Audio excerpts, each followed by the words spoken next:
Yung mga magulang mo, di ba? Gano'ng kalayo yung biyahe mula sa inyo? Ha? Lalo pumanda si ano? Ano, sir?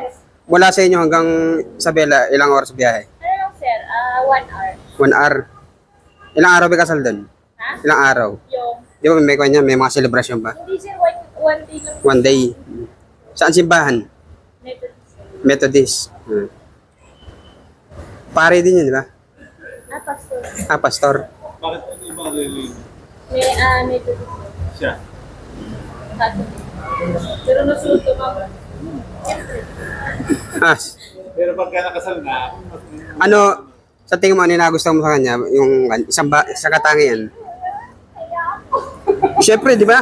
Ano siya, mabait, ano? Ano yung sa tingin mo isang katangian na hindi ka ba natatakot sundalo ang sundalo? papangasawa mo? Hindi naman, sir. Hindi, sa anong katangian meron na nagustuhan mo sa kanya, kaya minahal mo siya? Yun, oh, yehey! Siya, ano naman nagustuhan sa'yo? Sa tingin mo, ano yung nagustuhan sa'yo? Ha? Sa tingin mo, ano nagustuhan sa'yo? Wala, sir. Malas niya na.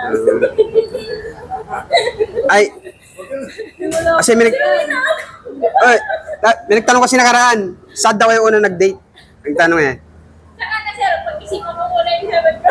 Ah, hindi, nagtanong siya eh. Nasasama kami sa video eh. Sir, uwi na. Huwag muna. Uy, kaaga pa eh. Yung dala. Papalit na yun. Naalis na ako. Pag-uwi siya lang kayo. Bye, ingat mo lang.